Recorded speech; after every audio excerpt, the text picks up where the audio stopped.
Thank you very much for the invitation. It's a privilege and an honor to be here. Sometimes, frankly, I have to pinch myself for the things that I get to do for a living. It's a huge blessing, something I never expected. Catherine actually saw me on the way in, and she said she knew me from the poster. And I've never been on a poster before, so I'm hoping I can find one of those posters and not the kind that you want to be on, right? So I'll put it above my fireplace, and it'll be a fabulous thing. That's right. No, I want to say that we can play because Jesus is risen, right? We can play because he's risen. There's still lots of work for us to do, but there's a place for play because ultimately he won the greatest, most important battle. So it's a great privilege to be here. I hope that this time is valuable. Like Tim said, I've enjoyed working with the Adventist Church since 2005, and it's hard to believe that's 7 years ago now. I've been here a couple times to speak, and it's a privilege to work with the Adventist world. I greatly respect and admire the folks that I know in that context. And today I have the privilege, as Tim alluded to, of talking about coaching, accountability, and bearing richer fruit. I'd like to start, though, by looking at what we share in common. What do we share in common? And this is more the logical side of the talk, if you will, just to give you a heads up on that. But first, I think it's fair to say that we all long to be found pleasing by Jesus. If there's one thing that motivates us above anything else, it's that longing to be found pleasing by the Lord, to be welcomed by him with an amazing hug, right? I mean, I hope we got to have a chance to get a hug at some point. If we have eternity, right? And so there's going to be this amazing hug where we hear, "Well done, good and faithful servant." And that, I believe, will be one of the richest moments of our existence, that time when we hear that. You know, there's pictures that you might have with a president or some other famous person.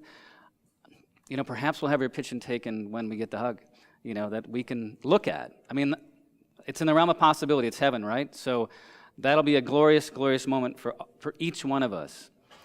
And I think along with that, we long to bear rich and abundant fruit with our lives. We long to bear rich, abundant fruit with our lives. In other words, to make a difference in the lives of others, to see others come to Jesus, and for folks in your context, to see them grow in him. There's the evangelism and there's discipleship. Discipleship, I would say, is about the maturation process. Both are equally important, or both are important, but your emphasis is probably more on the maturation side to some extent. So I believe that pleasing him and bearing rich fruit are foundationally dependent, as Tim alluded to, on how mature we become, and how much we help others mature. I believe in this regard that we have to assume that Jesus became the most mature man that ever walked the planet. I mean, I do think that's fair to say that if there was anyone that would get the award for being the most mature, it had to be him. And we're called to be like him, right? Romans 8:29, we're called to be like him. And Paul's dream for us in Ephesians 4:13 is that we would become mature, attaining to the whole measure of the fullness of Christ. So that's one of our trajectories, one of our foundational trajectories to look at our lives by. How much am I maturing? How much am I enjoying greater fullness in my life as I follow him, right? So that's part of how to keep score, if you will, as the years go by. Am I more mature? And by mature, I mean spiritually and emotionally. I'm not just talking about how well you know the Word. It's also about how much you are the aroma of Christ, how much grace spills out of you, if you will, how much people, when they're done talking with you, feel more alive, feel more whole, feel more hope. Those are kinds of things I think we need to think about as we're evaluating how much we're maturing. So I think it's important to think about that in terms of spiritually and emotionally. And another thing that's really significant, I would say, about emotional and spiritual maturity, like Tim alluded to, is that we're able to stay grounded and calm in the midst of crisis. We're also able to follow the Spirit's promptings and carry out our calling with love and effectiveness. So those are benchmarks I think it's important for us to think about as we're looking at our lives and how we're growing and fulfilling our calling. Now, it turns out that the heart of my calling, as I thought about it on the plane this very morning, the heart of my calling is around understanding maturity, around helping others mature, and helping them help others mature in the Lord. So if you knew me in elementary school or even high school, you would say, there's no way this guy is going to become an expert on maturity. No one probably would have thought that at that point. And others could fairly say, even now, it's like, that's still a stretch. That's still, it's still a stretch in some moments. But nonetheless, I'm grateful to say I think that's what I'm supposed to do with my story. I think that's what my story is supposed to be about. Yeah, amen. And so this has gotten fleshed out in the coaching and leadership training program that I've developed in Florida and with other conferences. I've discovered that it's been a school for me. It's been a curriculum of sorts that I've created with the Lord, co-created with the Lord, to help others grow in maturity. And that's another area where I think our callings overlap. I believe it's fair to say that a core part of your calling, each one of you, is to help the pastors and leaders you serve mature. At some level, that's at the end of the day, I think, how you'll be examined, so that they can bear richer fruit with their lives and expand and build his body. Okay, we're good with that? We're fair with that? Okay. So then the question becomes, naturally, how do we mature, and how do we help others mature in the Lord? How do we mature, and then how do we help others mature? And I would like to say, or I would certainly hope, that a central element of the coaching that people receive, through the work that I've co-labored to build, and also the coaches' training, is about how we come alongside each other to help each other mature and bear richer fruit. That's the thrust of it. It's like, how do we mature ourselves, and how do we help others mature? So to flesh this out, I'd like to share a couple stories that I believe will underscore how important it is for us to have what I would call human allies with us on our journeys. Now, these two stories that I'm going to share are about two men that I know personally. One that I know really well, one that I know fairly well. Now, as you listen to the stories, please look for the similarities and differences between the two men. One will spend the bulk of the time on, the other one will spend some time on. And I'm sharing these stories partially with regard to the first one, the fellow I'm calling Pastor John, to illuminate the coaching process, the things that are taught in the coach's training, so that you get a flavor for or a feel for some of the skills that we emphasize and how they're significant to helping others mature. So the first person we're going to talk about is a fellow that, again, I'm calling Pastor John. And by the way, as you listen to the stories, I want you to notice where your heart goes as I'm sharing. Just track your heart, because that's a big deal, all right? So first, Pastor John, he's a fellow that's in his mid-50s. He's been at his current church for about 8 years. His church does have a boarding school attached to it. Pastor John is a bright man. He's got a great sense of humor, and he's deeply committed to the Lord. And Pastor John loves connecting with kids. Those are true things about him. I think it's fair to say that Pastor John has done well in his ministry. Many good things have come from his leadership and his cooperation with the Lord. Up until about 4 years ago, his most challenging part of ministry was, like for many of us, dealing with confrontation. He didn't wake up in the morning thinking, who can I confront or challenge today? That's something I trust we share. All right? It had been challenging for him in particular to find his voice with the elder board. All right? That might hit something in your hearts, right? It'd been hard to build a collaborative team where they were working together to move the church forward closer to their vision. That was hard for him to really create and build on. And the biggest roadblock actually came through his head elder, right? That's probably what you thought I was going to say, all right? So I spoke with Pastor John, though, earlier this week, as a matter of fact. So we're going up to the present tense now. I spoke with him just this past week about how his ministry is going. And I was kind of fishing to see if this would make sense, what I was going to say about him, right? And thankfully he agreed, okay? Thankfully he agreed. So I asked him how the ministry was going, and he said just a few weeks ago, his associate was preaching, and Pastor John was able to really look around. Like he said, when I'm preaching, I don't really look around as much. I'm thinking more about my message. So he's looking around, and it was a great service. It was a great service. And he saw the looks on people's faces as they worshiped, as they prayed, as they listened to the message. And that particular Sabbath, there was a sense of the Lord's presence. The ways that he saw joy on people's faces, peace on people's faces. There's this sometimes palpable sense that the Lord is here. And that's what he felt. And he could sense, as that was transpiring, this sense of gratitude and fulfillment well up in his heart. It wasn't something he was manufacturing. It just welled up. And immediately he thanked God for his grace and mercy in his life. I mean, that's, I think, the right place to go. And then he thought, why was there more life in my church now? You know, why? Why is that happening? Well, it didn't take long before he had some good ideas. The first thing that came to mind was a significantly improved relationship with his head elder, a fellow I'm going to call Kevin.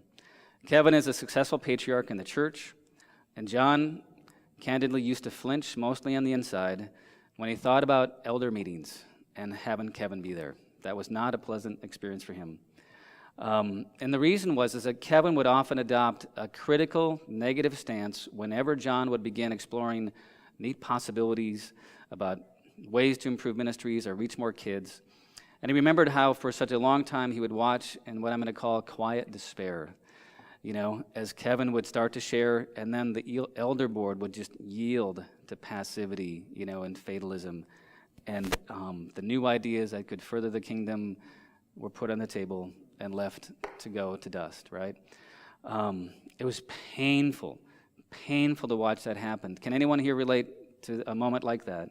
I see those heads nodding. Just for the audience, I see the heads, all right? Okay, but then I would say the grace of God showed up in a way that Pastor John did not anticipate, nor did I, for that matter.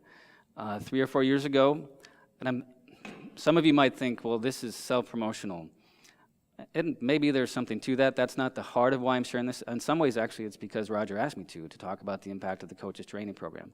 And so this is one of my favorite illustrations of how the training has made a difference. And I mean, all the glory goes to the Lord. I mean, I'm stunned that I get to do what I do. This is simply what happened. And so just keep that in mind as you're listening. Try to put that skeptical part of you aside for a little while. Okay, so he participates in the coaches training program, and then there's a leadership training program that follows after that looks at some of the things rather that Tim referenced, put on by his conference. And both of those experiences involved him receiving coaching. And I was, like I said, able to lead those programs. And in the second one in particular, I was able to listen in and supervise Pastor John's coaching sessions. So while the coach that was working for me was doing the coaching, I was listening kind of in a supervisory capacity. And I've stayed in touch with John, as you can tell, over the years. Well, I can say that Pastor John was a thirsty learner. He showed up well in the training classes and in the coaching work, and he took real risks to be transparent about his dreams in ministry and the challenges and roadblocks that he encountered along the way in terms of moving towards the dream that he felt God was calling him to. So through the training and coaching, Pastor John was able to step away from many of his workaholic tendencies. There's no workaholics here, I'm sure. None of you grapple with that. As a guy yawns back there. Anyway, that's just the lunch factor, I'm sure. Anyway, so he was able to step away from that workaholic stuff to a large extent and given a new paradigm for framing his role as a leader. And in the round of coaching I supervised, Pastor John began to talk about his difficulties with his head elder. Now, so Pastor John's sharing points to one of the most foundational roles, the most critical role, I would say, in coaching, and that's the role of listening. A couple weeks ago in the Florida conference where we were doing a training, one fellow talked about how he listened to his son for like 9 hours, something like that, probably 2 tanks of gas, and he said, 3 or 4 things, but how he listened made it possible for his son to hear. And so I think it's so easy for us to downplay the importance of listening, but as I'll talk about in a bit, listening is the first of the gateway skills. We often downplay how important it is, but it's foundational. And so I would say listening is roughly 60% of what coaching entails. So if you're talking more than listening in a coaching session, I would say you're not coaching, okay? I would say you're dominating, you're being self-absorbed, you think your ideas are more important than they are. That's my severe take on that, you might say. But the truth is, I think that when we listen to people, as I'm going to say, when we listen to someone in a way that conveys that we care about them, that they matter to us, our sense of personhood is deeply honored. I don't know how else to describe it, but it's critical. And so when we feel really listened to, we feel less alone. And when those things are present to our soul, present to who we are, we feel a sense of hope and possibility that we can never feel when we're alone or isolated. Is that fair to say? So there's something about having someone alongside us that's vital. And some of you might think about that verse in Genesis 2:18 where God said, even before the fall, it's not good for the man to be alone. It's not good for the man to be alone. And of course, in his mind, he was thinking about Eve primarily, and how he was going to create her for him. And I'm sure for those of you who are married, you know the amazing gift that our wives can be, how we could not be who we are without our wives, or our spouses if you're a woman here, your husband. And yet I think it's fair to say that he wasn't just thinking about a spouse when he said that. When I think about what it takes for us to become whole, when I think about what it takes for us to bear richer fruit over the span of time, it's when we are really connected to and supported by at least a few other people in addition to our spouse. If I think about how somebody set their life up to really thrive, it'd be a team of probably 3 or 4 in addition to a spouse. Or maybe it's just 2 or 3 or 1 in addition to your spouse. But it's got to be +1, if you will, if I think about what makes us thrive. And I can imagine God saying, in terms of how he designed us, because, just to go into this for a second, because I think it's critical, God said it's not good for man to be alone before the fall. So here's God, and he's got an intimate relationship with Adam, and somehow Adam feels lonely. What's up with that? And unless, I got to move this up a little bit, because I'm going to be like this by the time I'm done. So you can scratch that from the video, because my image is really important to me.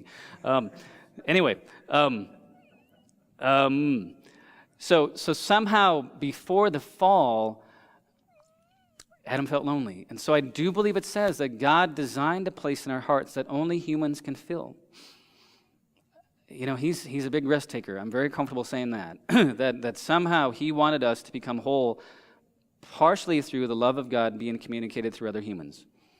So it speaks, I think, of the Trinity, of how they experience fullness in community.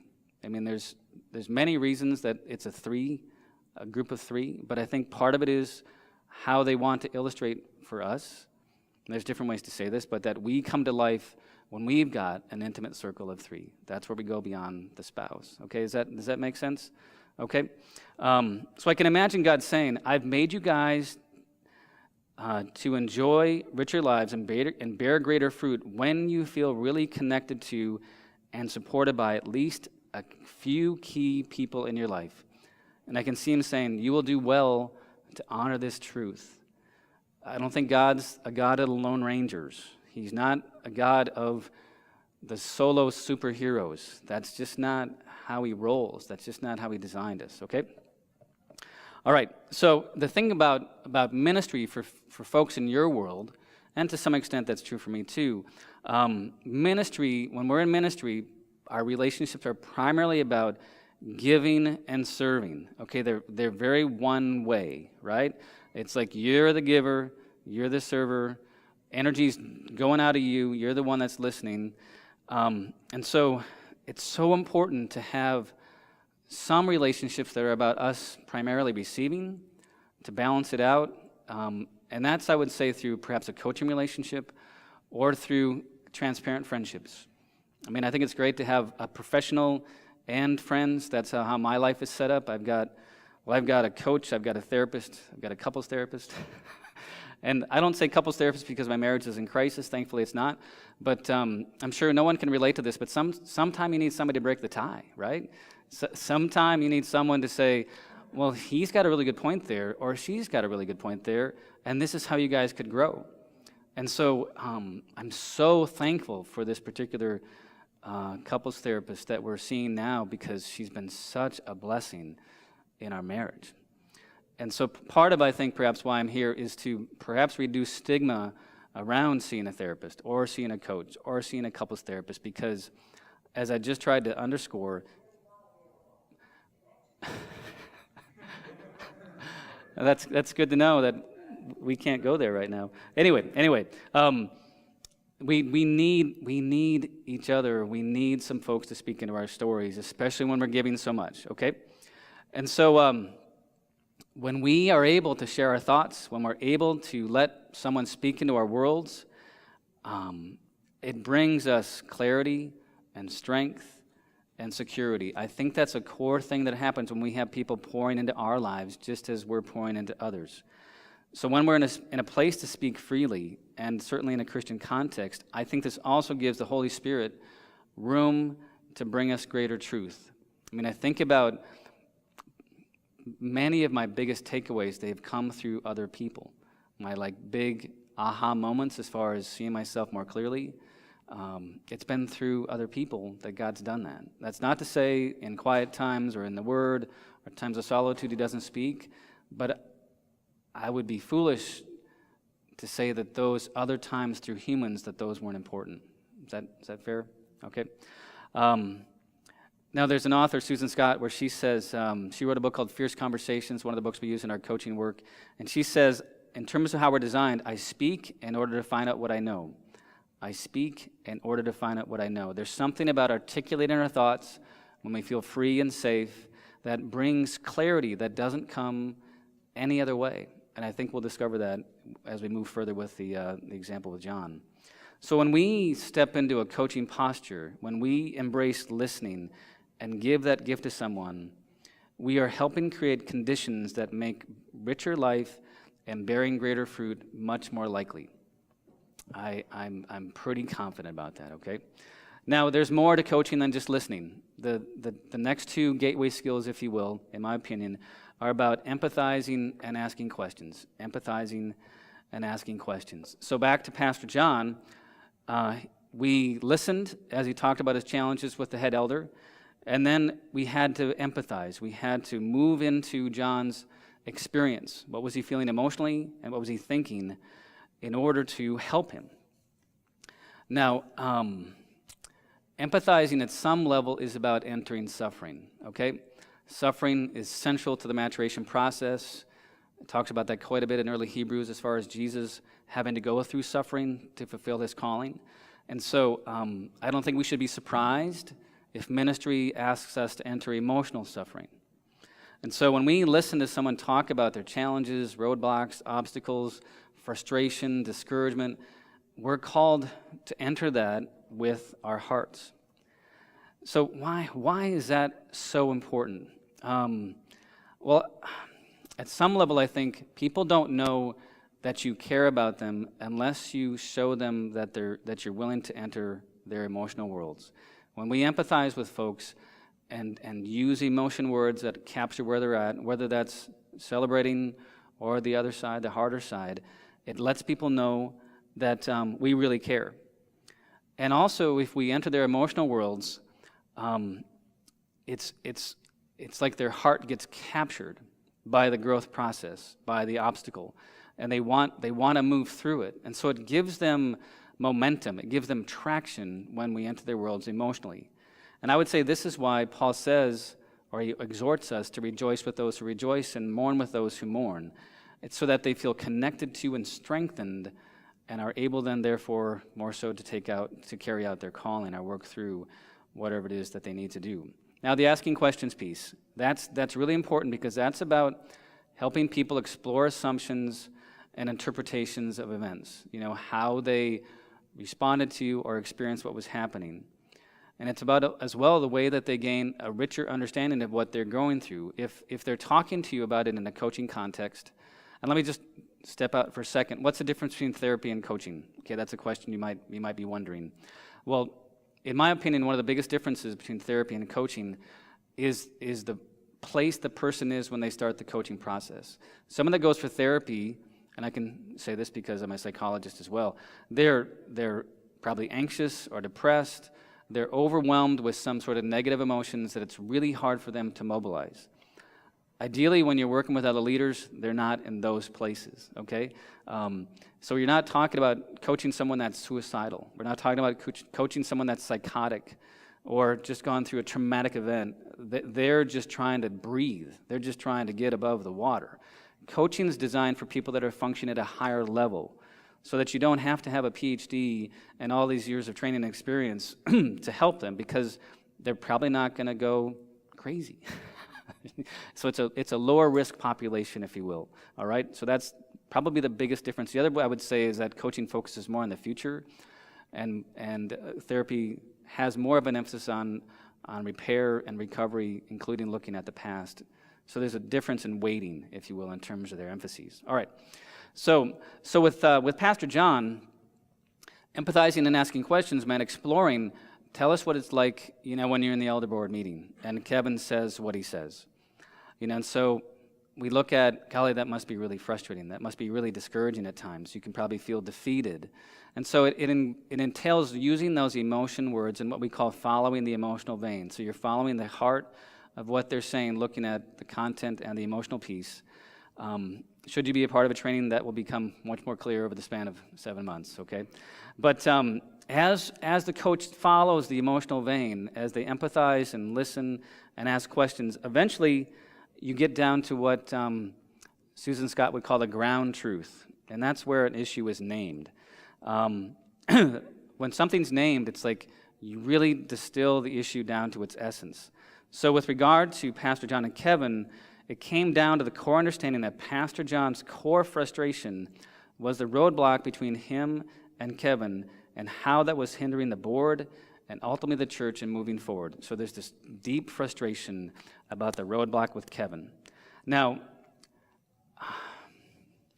it took more than 5 minutes to get there, okay? It took actually multiple sessions for John to be willing to talk about that issue, because it's kind of maybe embarrassing, or at the very least frustrating. It's like, dude, my head elder's running the church, and he comes in and he dominates the meetings, and I haven't been able to move this church for a while. No one wants to share that in a casual conversation. It's like, that's not something you're looking to talk about. So it took talking about other things as kind of a way to till the soil or prepare the ground for John to talk about something that was really hard. And but as it unfolded, and we distilled it down to that issue, for John, there was truly a sense of clarity and relief and resolve that emerged. That's often what happens when something's named. And having talked about that in the context of a healthy relationship, and this is a mystery to me in some ways, frankly, but somehow the presence of a healthy, caring person entering his world enabled John to gain the strength and courage to look at what at some level he probably already knew. I mean, at some level he knows that, but when you talk about it with somebody else and they're caring and supportive, it's like, it's almost like a confession. It's like, oh man, this is happening. What do I do? And so as he was able to get to that point, as enough safety was created, it became very clear what the next thing to do was. It's like, as that emerged, the next step became very apparent. And sometimes, or often in coaching, we'll call that what's called the second naming. There's a second naming in that process. And my point here is that when you really understand something, get to the ground truth, it often leads to taking action. It's like, as Susan would say, it's a great book, Fierce Conversations, if I can't say it any more times, but she says a problem named is a problem solved. It's like, once you get it, you know what you need to do. It's like, well, that's it. And so naturally with John, we said, well, what do you think you need to do? It's like, well, he realized I have to meet with Kevin and talk this stuff through. I got to talk to him about it. That's really all there is to it. So he came up with the idea of bringing it up at one of their one-on-one breakfast meetings, and we talked it through in terms of how he could perhaps use the same coaching skills that he had learned and enter Kevin's world and understand what Kevin's hopes and dreams were for the church. What's driving Kevin in terms of why he acts as he does. And then for John to go into what's it like for him to tell Kevin this. What's it like for John when Kevin responds as he does in the meetings? And so that's laying it out there. It's like, Kevin, when you share that and respond that way, man, it just knocks me over and it takes the wind out of the entire group. And we feel immobilized and deflated, right? That's what I'm asking him That's what he knows at some level he needs to talk about. So, as you can imagine, as Pastor John starts to contemplate that kind of an encounter, since he's like most of us, he started to feel nervous. It's like, oh boy, this is not going to be my most fun morning. This is not something I'm looking forward to, like playing golf or something like that, right? And so, so that brings up the skill of affirmation in the coaching context, the skill of affirmation. And just to define affirmation, I would say to affirm someone rather is to see and describe their positive qualities, to describe their good intentions and positive outcomes. So it's about who they are, what their intentions were anyway if it didn't go so hot, or what they wanted, what's good about what they want to do, and then to celebrate with them and to affirm their character, our outcomes after something positive has happened. So you might say, why do we need affirmation? Well, as I said a couple weeks ago at a speaking event or training event, the world, in case you haven't noticed, is a dangerous and cruel place. It's a dangerous and cruel place. This is not too far from the savannah, if you will, where baby wildebeests get eaten by lions, and so do giraffe. And so what I'm driving at here is that the world's not what it was supposed to be. Lions weren't designed to be carnivores, right? You guys know that, right? They weren't supposed to. We're not supposed to be eating meat at some level, all right? Anyway, I'll keep going. I'm keeping working on that. So anyway, since it's so dangerous, we need to be built up to carry out our callings. We need to be affirmed to gather strength to fulfill our callings. And I think two outstanding illustrations of this, and I won't go into them too long in terms of time realities, but first would be Jesus in his baptism. You think about that, 30 years old, gets baptized, the Spirit comes down through the dove, and then a voice says, "This is my Son, whom I love. With him I'm well pleased. This is my boy. This is my boy. I love my boy. I'm delighted with my boy." So it wasn't a monotone statement, is what I'm driving at. It was very intimate when the Father said that to his boy. And I think his son, Jesus, felt filled up. It's like, my daddy showed up. My daddy is proud of me, and he believes in me. And so that was his launching point into his identity as Messiah, as the Savior. And so it was a critical part of his ministry. And the next 40 days would be critical times of deepening his sense of calling. And when Satan came to try to steal his identity, those words from his Father, I think, echoed in his mind and memory to enable him to say, no, this is what's true about me. I don't have to follow your silly ideas to know who I am, right? And then the second, I think, powerful illustration is around the transfiguration. So this is, 3 years into the ministry. This is when everything that was done before that all hinges on the last act. If this doesn't go well, I don't know what plan B is. So this has got to be done right. So the Father knows the pressure the Son's under. And so, like a good dad, he shows up. He brings Moses and Elijah for support. They make a special appearance, which must have been a cool thing. Certainly it was for James and Peter and John, right? That freaked them out, I can't wait to see the video of that, by the way. I just hope there's a video.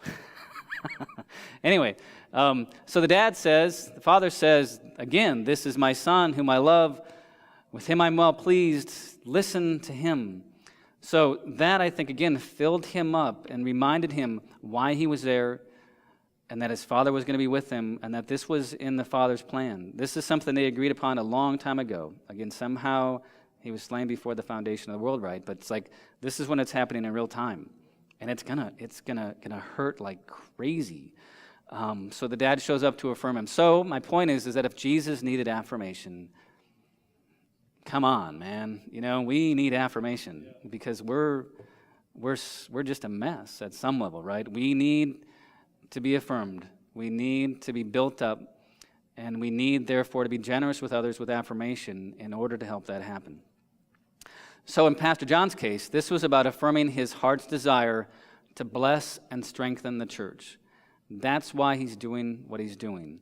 It's not about being mean to Kevin. It's not about trying to tear somebody down.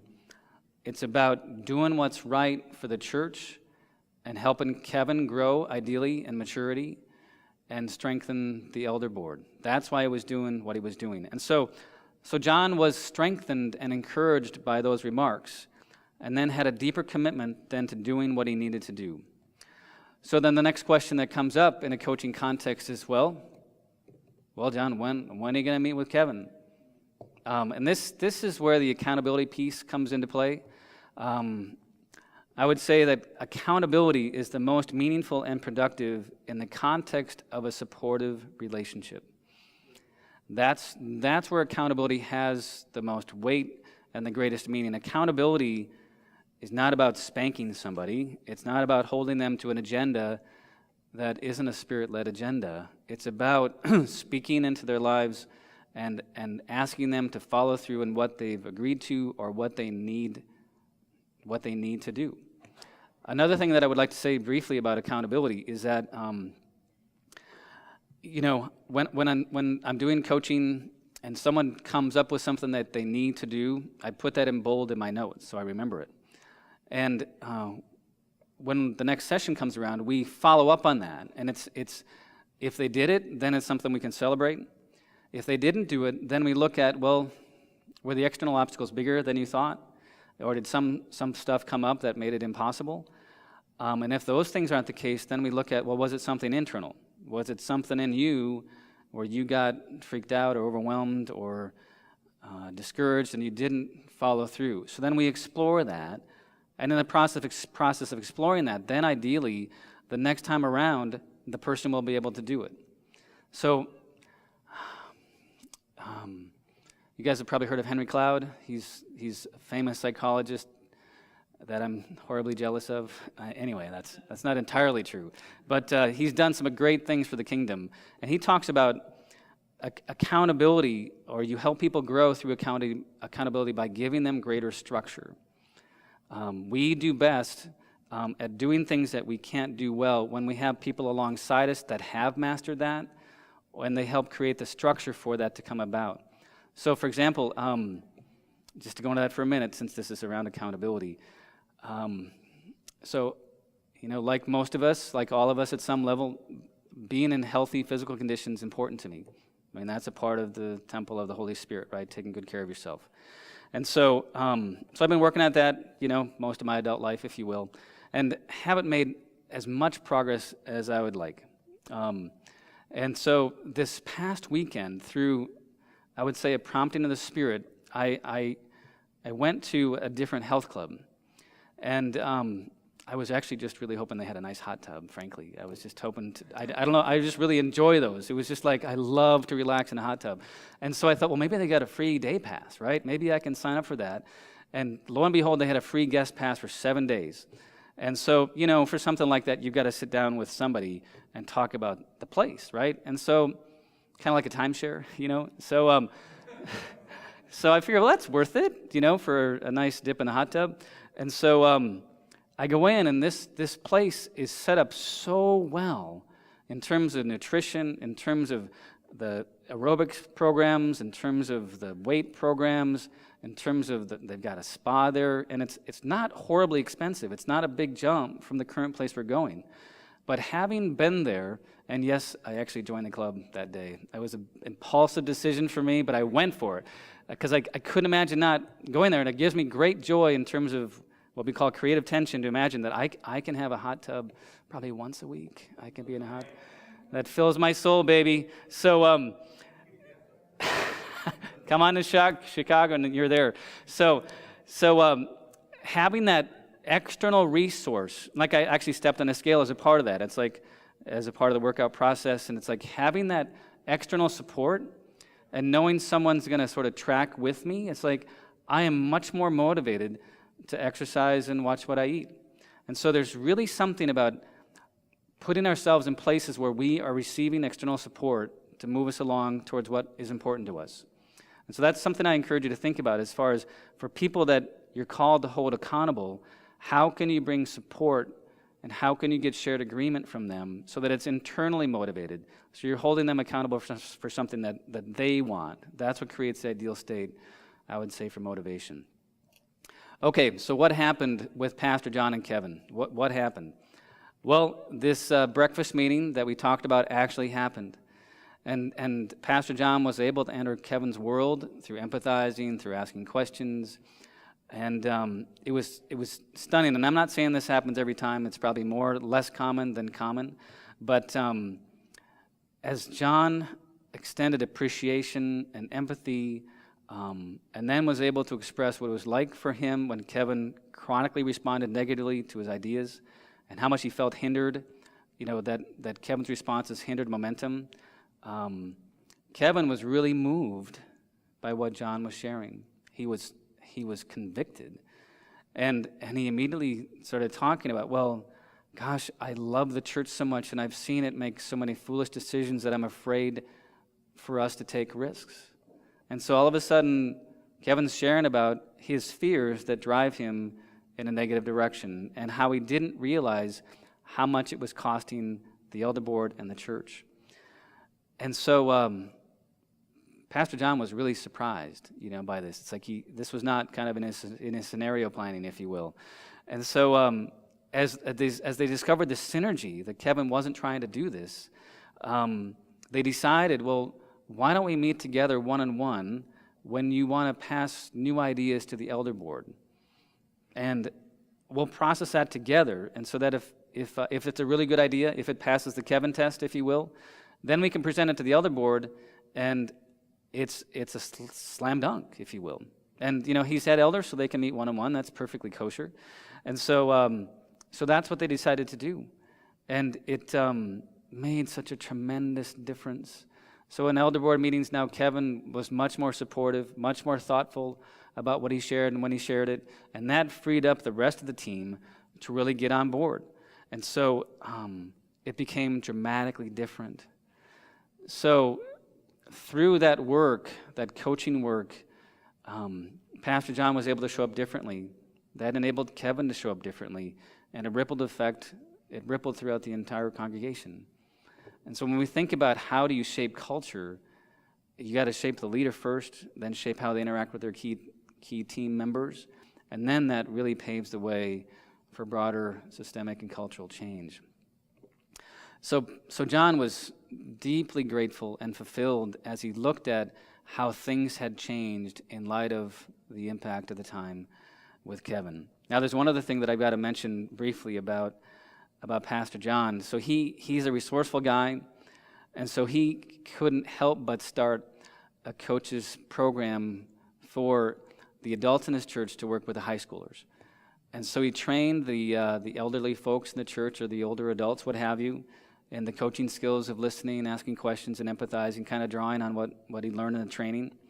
And so they let the high school students sign up for their weekly or bi-weekly, monthly sessions where they would all gather together, and he'd watch the high schoolers go off and hang out with the older adults.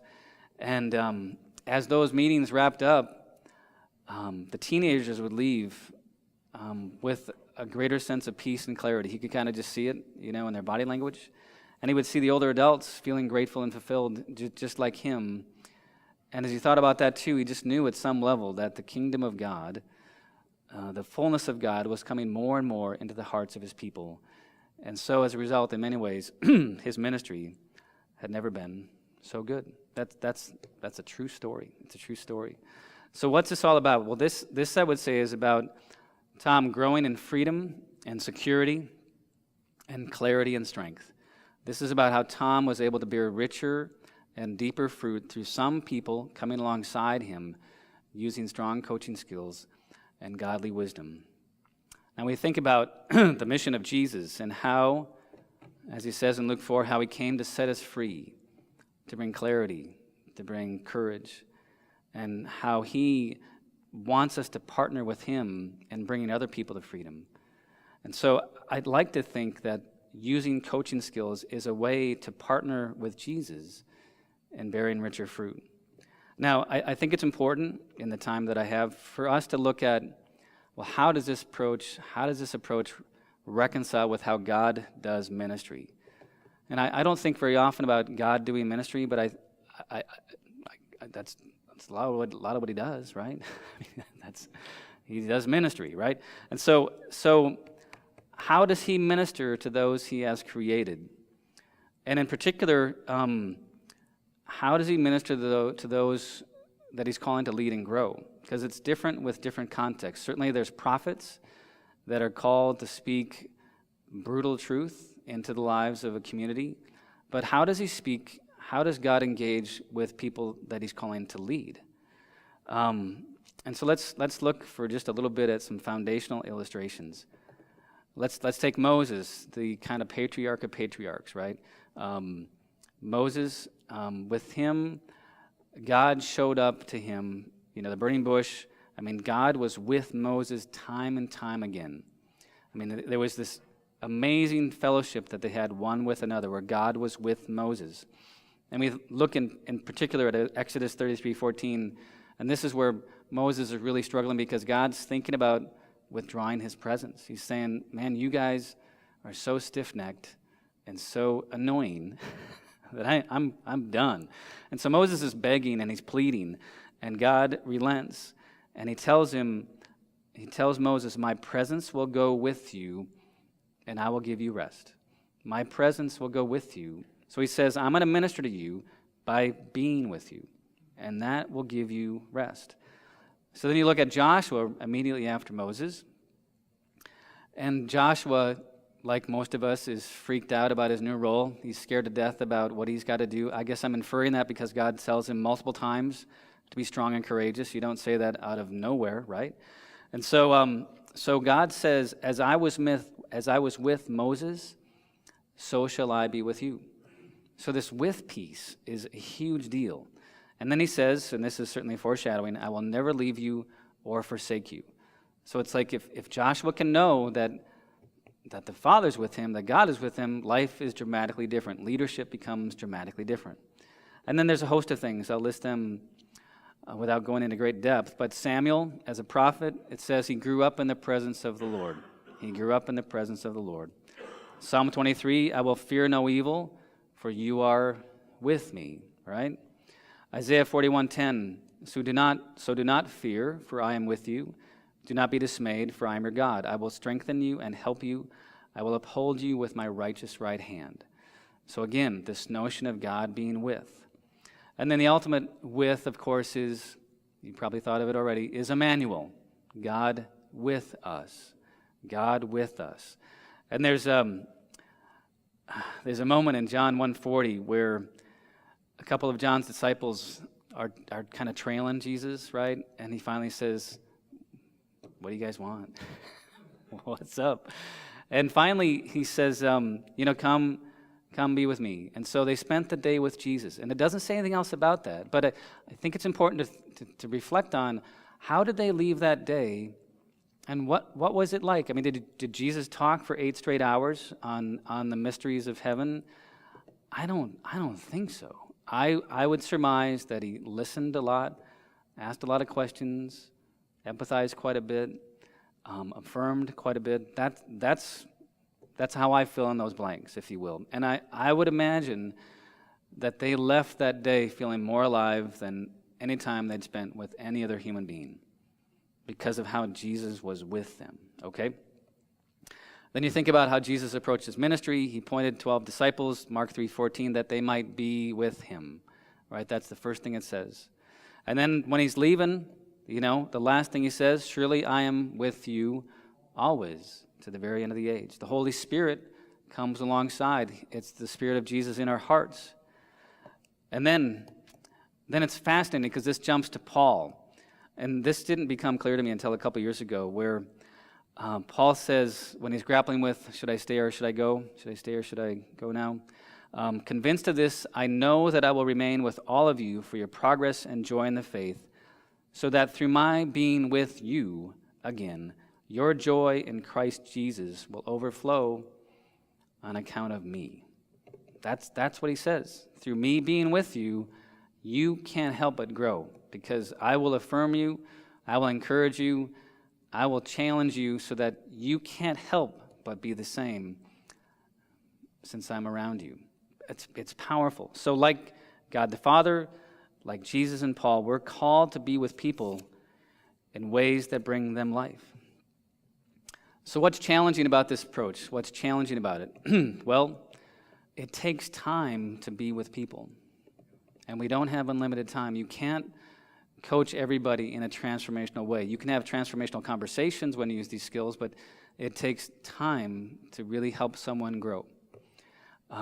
It does mean that we have to set limits about how many people we give to in deeper ways. There's limits that we have to accept. It's challenging because it also means entering the mess of people's worlds. I've not met an unmessy person. They're just not out there. And so it means we have to empathize, we have to enter their suffering, the stuff that they wish was different, for them to grow. It also means moving beyond, in a similar vein, it means moving beyond superficiality. It means moving beyond fine, to use your language, okay? And so it means moving into greater transparency and deeper relating. It also means, and this is flipping it a little bit, it means when you try this that love becomes more real. Love becomes more real. And that's who God is. God is love. So there's a huge gift there. And it also means, as we embrace this, that we experience unity in ways we've never anticipated. I can readily say that I have experienced so much more life through the chance to do this work as my vocation. And so I look at my work with my brothers in Georgia Cumberland or the folks in Florida, and my family's a lot bigger than it was. I'm not saying, that it's just a huge blessing. For what it can be, it's a huge blessing that I'm hugely grateful for. Now, I think it's important to flip this and go to the other side, if you will. What happens when we don't let people in? For those of you that are tempted to be lone rangers, what happens when we try to go solo for too long? So I'm kind of giving you a hint about where this story is going to go. But so this is about a fellow I'm going to call Pastor Steve. And back in the early 90s, Pastor Steve was the senior pastor at a church I'll call the Crossroad Church. And I attended there in the early 90s. So I was there for 3 to 4 years. And so as you listen to Pastor Steve preach, he had a doctorate, brilliant man. I was stunned by how smart he was, right? A remarkable speaker, tons of energy, and really passionate about reaching people and growing God's kingdom. So in his time at the church, it grew immensely, averaging around 2,000 people or more over the weekend service. So this is becoming a big church, right? This is a big deal.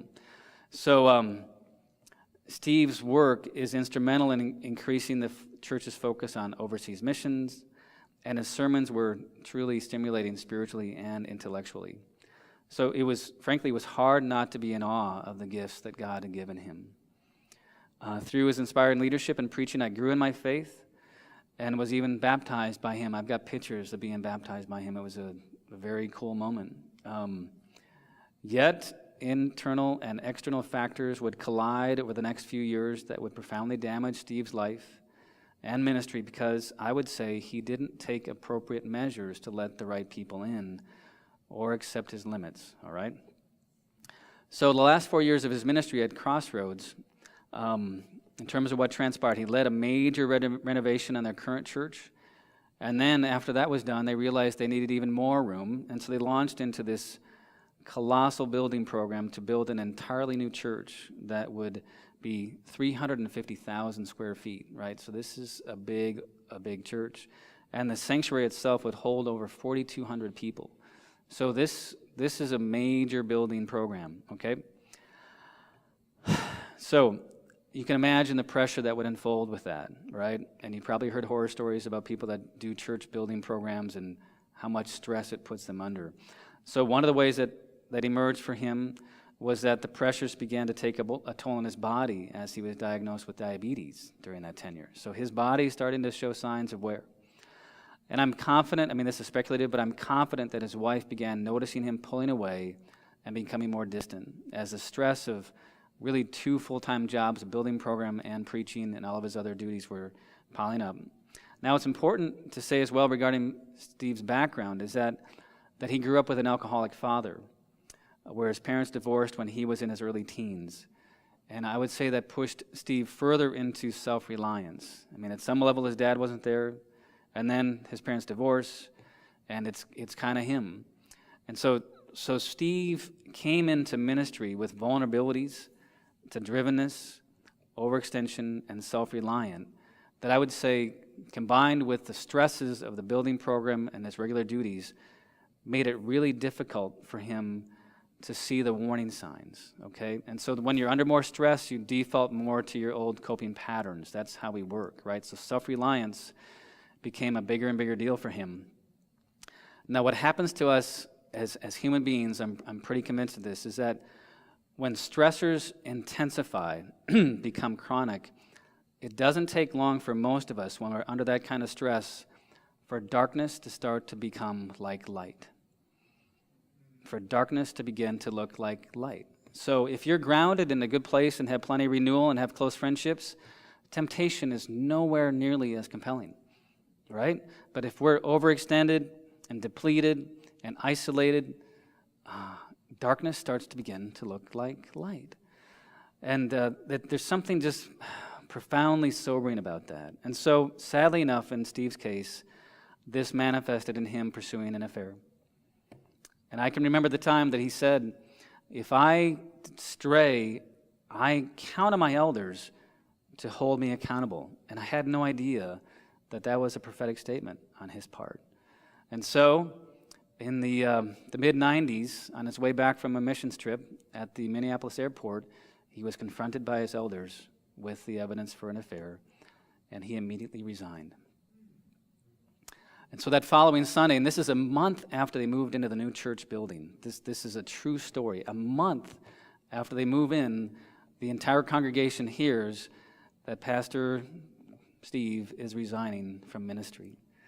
And so you go to the website, and it's like not clear why he left, right? But all of a sudden, this man that was critical in building the church, getting it to its glorious new facility, is out. He's out. And so his ministry career comes to a crashing halt. So he decides actually to divorce his wife and marry the woman that he was in the affair with, and then apparently they got divorced. And the last I heard, he was selling used cars down here in Florida.